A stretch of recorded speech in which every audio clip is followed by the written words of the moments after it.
안녕하세요 여러분, 성공합시다. 여러분들은 향기 나는 삶을 살고 싶으신가요? 아니면 악취 나는 삶을 살고 싶으신가요? 이거는 물어보는 마나 다 향기로운 인생을 살고 싶어 하죠. 오늘 요한이 그 향기 나는 삶을 어떻게 하면 살 수 있는가 얘기해 주는데요. 한번 기대하면서 묵상을 해보면 좋겠어요. 자, 요한복음은요, 두 부분으로 나눈다고 그랬어요. 1장부터 12장까지는 표적의 책, 그 이유는 영광의 책이에요. 그러니까 오늘 우리가 같이 묵상할 12장은 표적의 마지막 단락인 거죠. 자, 표적이 혹시 뭘로 시작했는지 기억나시나요? 네, 맞아요. 가나 혼인잔치로 시작되었어요. 근데 참 신기한 것이 표적은 잔치로 시작해서 잔치로 끝나요. 오늘도 잔치 이야기거든요. 이게 우연은 아니겠죠? 당연하죠. 이것은요, 우리 인생이 주님의 테이블에 앉는 잔치로 마무리될 것을 말해주고 있어요. 즉, 어린 양의 혼인잔치로 역사가 마무리될 것을 말하는 거죠. 이 역사는 반드시 곧 우리에게 도래할 거예요. 이런 시간을 가지고 본문에 들어가 보도록 해요. 1절.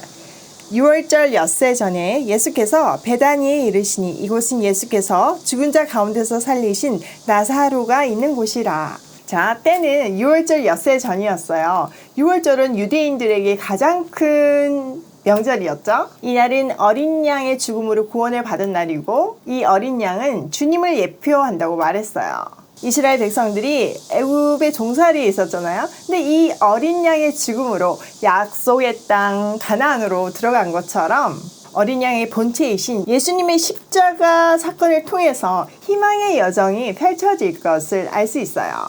자, 지금은 6월절 엿새 전이고 다른 말로 하면 예수님의 십자가의 죽음 엿새 전이에요.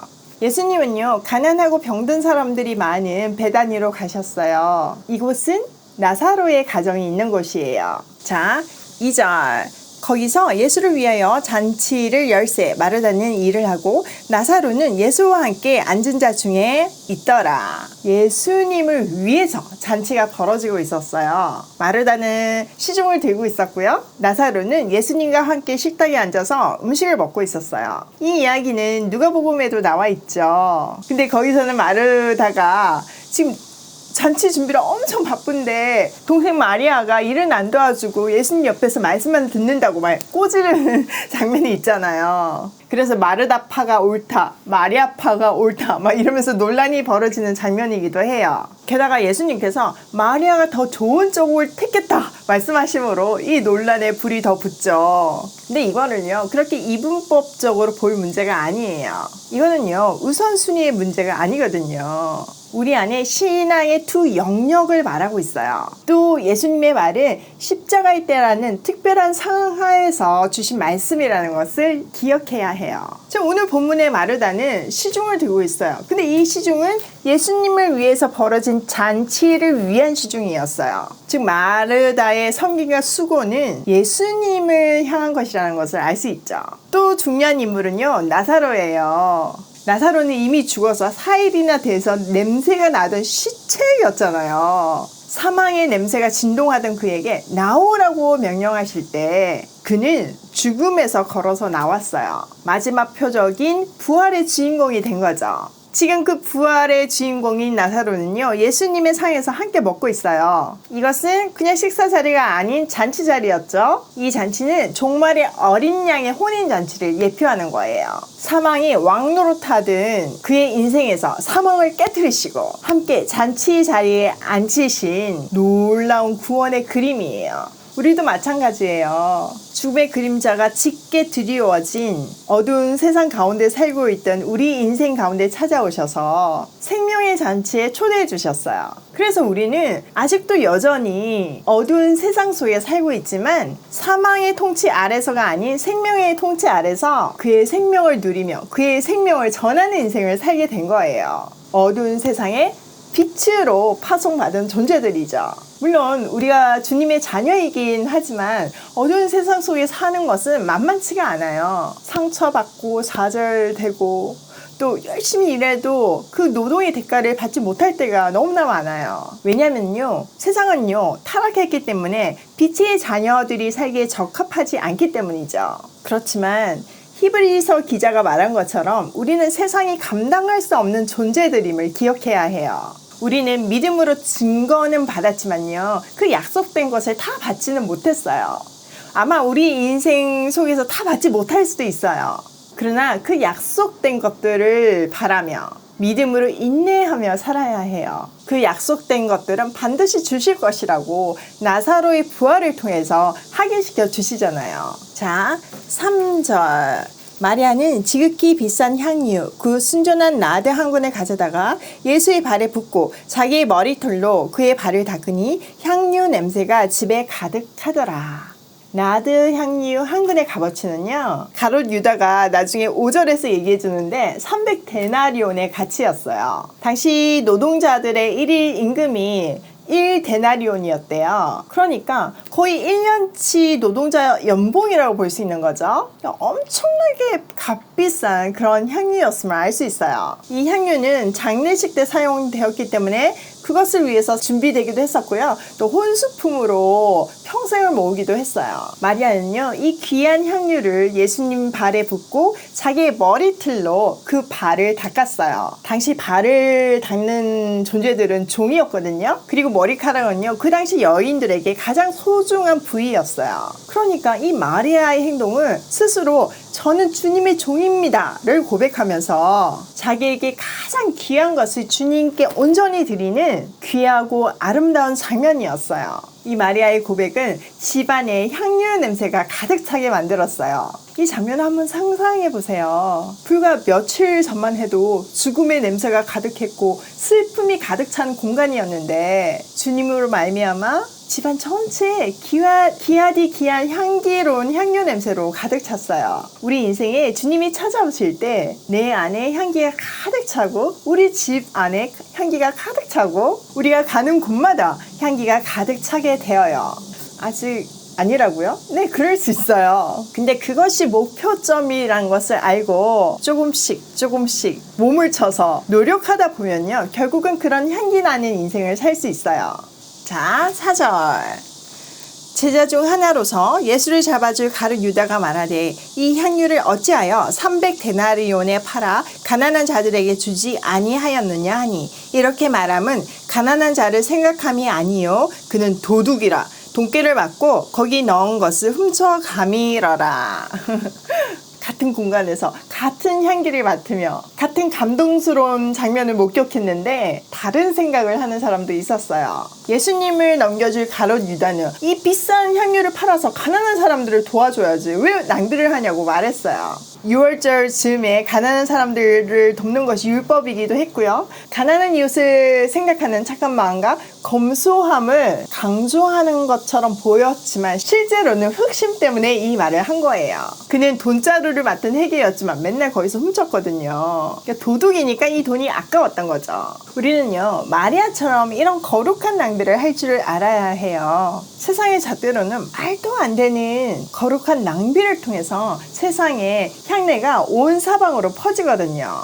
이 거룩한 낭비에는 어떤 것들이 있을까요? 아주 대표적인 것이 시간을 내고 돈을 내서 선교를 가는 것이 거룩한 낭비예요. 특히 직장인들에게 휴가는요, 금쪽 같은 시간이잖아요. 그 시간에 당연히 쉬고 또 충전을 해야 그 다음 일을 할 수 있을 것 같은데 그 귀한 시간을 선교하는데 낭비하잖아요. 사실 선교라는 게 우리한테는 굉장히 거룩하고 가치 있는 일이지만 세상 사람들 눈에는 돈 내고 시간 버리고 고생하는 정말 낭비 중에 낭비예요. 그런데 그 거룩한 낭비를 통해서 생명이 살아나고 기적이 일어나는 거예요. 또 놀랍게도 그 고생하는 시간을 통해서 나한테 채워지는 것들이 너무나 크잖아요. 그래서 다음 구간을 달려갈 수 있는 힘이 생기잖아요. 이게 놀라운 신비예요. 여러분의 거룩한 낭비는 뭔가요? 저는 이 성경 공부 채널이 거룩한 낭비예요. 솔직히 말이 쉽지. 하루에 최소 8시간을 투자해서 말씀 묵상해서 이 영상을 올린다는 거는 진짜 다른 일은 아무것도 못한다는 얘기예요. 저는 게다가 비즈니스를 하잖아요. 그러니까 거의 개인적인 일정을 잡을 수가 없어요. 또 제가 하는 일은 SNS랑 굉장히 밀접한 관계가 있어요. 비즈니스가 성장을 하려면 SNS 계정도 키워줘야 되거든요. 그러려면 댓글도 열심히 달아주고 여기저기 좋은 곳에 다니면서 사진도 열심히 찍어서 올려야 돼요. 근데 그거 포기하고 이거 하고 있거든요. 사실 비즈니스도 하나님의 일이니까 굉장히 잘해야 돼요. 또 우리 직원들의 생활 터전이잖아요. 그러니까 정말 잘해야 되거든요. 게다가 저를 전문 사역자로 부르신 것이 아니라 비즈니스 현장으로 부르셨잖아요. 그러니까 그 비즈니스를 잘하는 것이 저의 굉장히 중요한 사명이에요. 그럼에도 불구하고 지금 이 일의 가치를 아니까 거룩한 낭비를 기꺼이 할 수 있는 거예요. 우리는요, 이 땅의 가치보다 더 큰 천국 가치를 볼 때, 또 절대 진리의 가치를 볼 때 그 모든 것을 배설물로 여기며 거룩한 낭비를 할 수 있어요. 바울이 그리스도 안에서 발견되는 순간 자기의 모든 스펙, 자기의 모든 소유를 배설물로 여기게 되었다고 고백하잖아요. 또 보화를 발견한 농부가 그 모든 소유를 팔아서 그 밭을 사잖아요. 그 밭을 왜 살까요? 그 밭이 문제가 아니라 그 안에 보화를 봤으니까 그 밭을 사는 거잖아요. 우리도 그 절대 가치, 그 감추인 보화를 볼 줄 알아야 하는 거죠. 거룩한 낭비를 하면요, 세상 사람들이 미쳤다고 하는 거 너무나 당연해요. 사도 중에 하나였던 유다조차도 낭비라고 욕했잖아요. 거룩한 낭비를 기꺼이 할 수 있는 멋진 천국 패밀리가 되었으면 좋겠어요. 여러분 댓글로 여러분이 하고 계시는 거룩한 낭비들을 나눠주세요. 그럼 서로 기도해주고 응원해주고 중보해줄 수 있잖아요.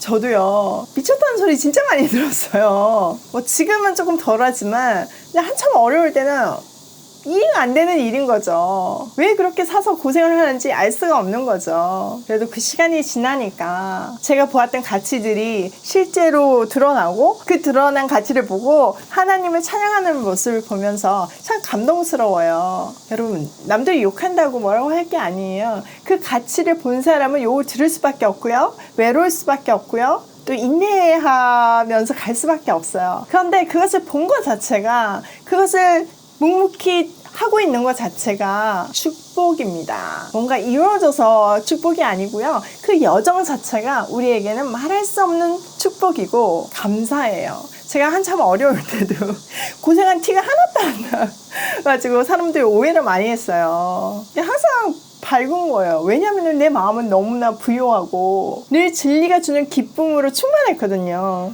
그러니까 오해를 할 수밖에 없죠. 이게 천국 시민의 특권이에요. 자, 계속 볼게요. 예수께서 이르시되 그를 가만두어 나의 장래의 날을 위하여 그것을 간직하게 하라. 가난한 자들은 항상 너희와 함께 있거니와 나는 항상 있지 아니하리라 하시니라. 예수님은요, 마리아의 헌신은 예수님의 장사를 위함이라고 말씀하세요. 참 이게 재밌는 것이요, 예수님을 가운데 두고 유다는 팔아 넘길 준비를 하고 있고 마리아는 십자가의 구속 사건을 준비하고 있어요. 우리는 마리아 편에 있어야 되겠죠? 또 예수님은 가난한 사람은 항상 있을 거지만, 왜냐면은 죄의 결과로 가난이 있잖아요. 그러니까 세상은 가난이 항상 있을 수밖에 없어요. 그렇지만 예수님의 때는 정해져 있기 때문에 지금은 그 때를 준비할 시간이라고 말씀하시는 거예요. 자, 9절. 유대인의 큰 무리가 예수께서 여기 계신 줄을 알고 오니 이는 예수만 보기 위함이 아니요 죽은 자 가운데서 살리신 나사로도 보려 함이러라. 대제사장들이 나사로까지 죽이려 모의하니 나사로 때문에 많은 유대인들이 가서 예수를 믿음이러라. 유대 사람들은요, 예수님이 계신 곳으로 몰려왔어요. 근데 예수님만 보려고 한 것이 아니라 예수님이 죽음에서 살려내신 나사로도 보고 싶어 했어요. 대제사장들은요, 많은 사람들이 몰리는 것을 보고 나사로도 죽이려고 모의했어요. 왜냐면 부활의 증거잖아요. 종교 지도자들은 이 증거를 없애버리고 싶었던 거죠. 이렇게 종교 지도자들은요, 생명의 선물을 주시는 분뿐만 아니라 생명의 선물을 받은 사람까지 다 죽이려고 해요. 이런 무드는 사도행전으로 이어지죠. 오늘 본문을 통해서 우리에게 나사로와 마리아의 간격이 전해지길 소원해요. 죽어서 냄새가 나던 시체가 살아났을 때 그 장본인이나 또 그것을 지켜본 마리아나 자기 모든 것을 드리는 거룩한 낭비를 하는 삶을 살게 되었어요. 그럴 수밖에 없는 것이 보화를 받기 때문이죠. 절대적인 가치를 받기 때문이죠.